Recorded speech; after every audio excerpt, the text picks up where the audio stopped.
পারবেন না যে যারা বুকের উপরে বাঁধে তাদের সালাত হচ্ছে না, এটা বাতিল না। তার মানে কোনো কোনো বিষয়ে এমনও হয়, একাধিক বিষয় হক হতে পারে। যেমন সালাতের বুকে হাত বাঁধার ক্ষেত্রে বুকের উপরে এটাও ঠিক আছে, মাঝখানেও ঠিক আছে, নাভি সংলগ্ন নিচেও ঠিক আছে, প্রয়োজনে কারো যদি কষ্ট হয় হাত যদি সে ছেড়ে দেয় সেটাও ঠিক আছে।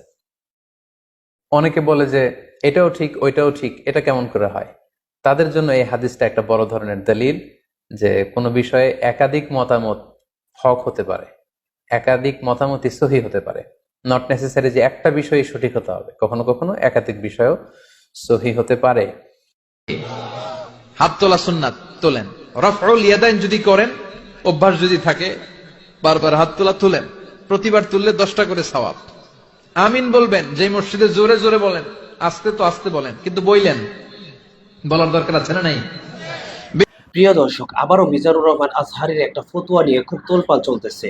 এই ফতুয়া দিয়েছে যে মিজানুর রহমান আজহারীকে একজন প্রশ্ন করেছে, আমরা নামাজের ভিতরে বুকে হাত বাঁধবো না নাভির নিচে হাত বাঁধবো না কোথায় হাত ছেড়ে দাঁড়াবো, এরকম একটা প্রশ্ন করেছিল এক প্রশ্নকারী।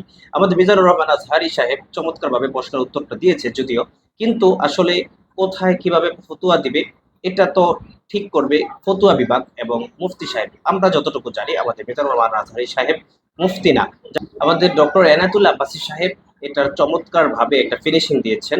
আজকে সেই ভিডিওতে আপনাদেরকে আজহারী সাহেবের সেই ফতুয়ার চমৎকার ফিনিশিং আমাদের ডক্টর এনায়েতুল্লাহ সাহেব যেভাবে দিয়েছে আমরা শুনবো। আশা করি আমরা এর ভিতরে ডক্টর এনায়েতুল্লাহ আব্বাসী সাহেবের এই ফিনিশিং এর ভিতরে আমরা পুরো মাসালাটাকে খুঁজে পাবো যে কোথায় হাত বেঁধে দাঁড়াবো, নামাজে হাত ছেড়ে দাঁড়াবো না বেঁধে দাঁড়াবো, পুরো ফিনিশিংটা পাবো যদি আমরা ধৈর্য ধরে ভিডিওটা দেখতে পারি।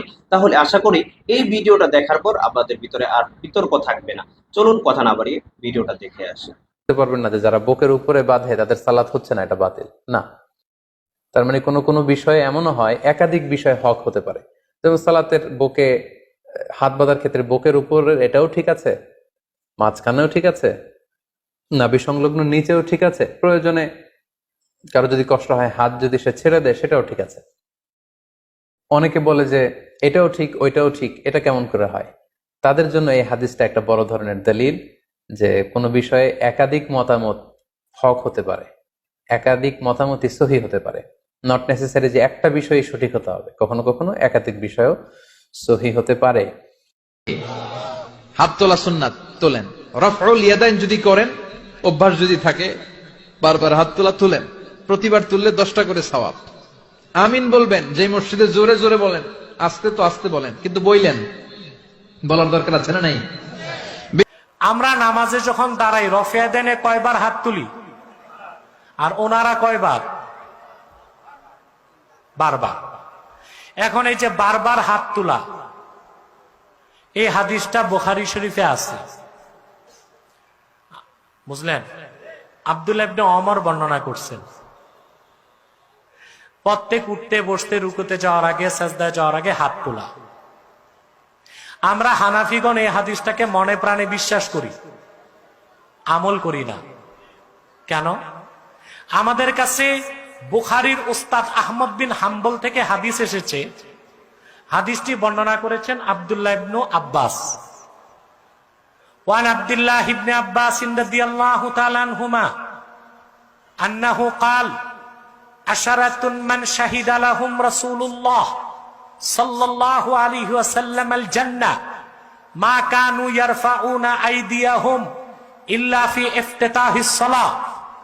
আব্দুল্লাহ বিন আব্বাস বর্ণনা করেছেন এমন 10 জন সাহাবী যাদের প্রত্যেককে আল্লাহর হাবিব সাল্লাল্লাহু আলাইহি ওয়াসাল্লাম দুনিয়াতে বেহেশতের খোঁজ খবর দিয়েছেন। ওই 10 জনকে কি বলা হয়? আব্দুল্লাহ বিন আব্বাস বলেন এই আশারায়ে মুবাশশারার 10 জনের পিছনে আমি আব্দুল্লাহ বিন আব্বাস নামাজ পড়ছি, তারা তাকবীর তাহরিমা ছাড়া দ্বিতীয়বার হাত তুলেন নাই। হাদিসটি বর্ণনা করছেন আহমদ বিন হাম্বল তার মুসনাদে, যিনি বুখারীরও উস্তাদ। আর হাত তোলার হাদিসটা বর্ণনা করছেন বুখারী সহিহ বুখারীতে। আমরা হানাফিরা দোনো হাদিসকে সহিহ বলে বিশ্বাস করি, বুখারীর হাদিসটাকে আমরা মানসুখ বলি, রহিত। আর আহমদ বিন হাম্বলের হাদিসটাকে আমরা নাসেক বলি, রহিতকারী। তা আমরা দোনো হাদিস বিশ্বাস করে আহলে হাদিস হইতে পারলাম না। আর ওরা একটা হাদিস মানে আর একটা ছাড়ে, তারা কি আহলুল হাদিস? না বাদুল হাদিস? বুঝেন নাই? আমরা পুরুষরা হাত বাঁধি নামাজে কোথায়? ওরা হাত বাঁধে কোথায়? ওদেরকে চ্যালেঞ্জ করেন, বুকের উপর হাত বাঁধার একটা মারফু হাদিস বুখারী মুসলিমে দেখাইতে পারবে কিনা? কথায় কথায় তো বলে বুখারী মুসলিমে আছে কিনা। বুকের উপর হাত বাঁধার হাদিস আল্লাহর হাবিবের নির্দেশ, মারফু মুত্তাসিল সনদে একটা হাদিস বুখারী মুসলিমে দেখাতে পারবে? তো ওরা নিজেরাও তো বুখারী মুসলিম মানে না, বরং আমরা সিয়াসিত্তা থেকে দলিল দেই। ইয়াদাউল ইউমনা আলাল ইউসরা তাহতা সুররা, তিরমিজির হাদিস। পুরুষ বাম হাতের উপর ডান হাত ধরবে, নাভির নিচে বাঁধবে। আবু দাউদের হাদিস, অমিনাস সুন্নাহ ওয়াদউল আকুফে আলাল আকুফে তাহতা সুররা। সুন্নাত হচ্ছে বাম কবজিগুলোর উপর ডান কবজি ধরা, নাভির নিচে বাঁধা। তো সিয়াসিত্তায় তো সব হাদিস আসছে নাভির নিচে বাঁধা। তোমরা এই ক্ষেত্রে সিয়াসিত্তার আমল করো না কেন? সহিহ ইবনে খুজাইমা থেকে একটা হাদিস তারা রেওয়ায়েত করে, ওই হাদিসটা হচ্ছে যায়ীফ। সময় মতো ওরা জয়ীফ হাদিসে আমল করে, সিয়াসিত্তার হাদিসও মানে না। আসলে তারা আহলুল হাদিস না, তারা বাদুল হাদিস। তারা হাদিসও মানে না, কোরআনও মানে না, ইজমাও মানে না। ওরা অন্ধ অনুসরণ করে ইবনু তাইমিয়ার, ইবনু আব্দুল ওয়াহাব নজদির আর নাসির উদ্দিন আলবানীর। বর্তমানে আহলে হাদিস বলতে কিছু নাই, এটা লামাযহাবী একটা ফেরকা। ফিরকা লামাযহাবিয়া ফিরকাতুম মিন ফিরাকিল বাতিলা। লামাযহাবী ফেরকা একটা বাতিল ফেরকা।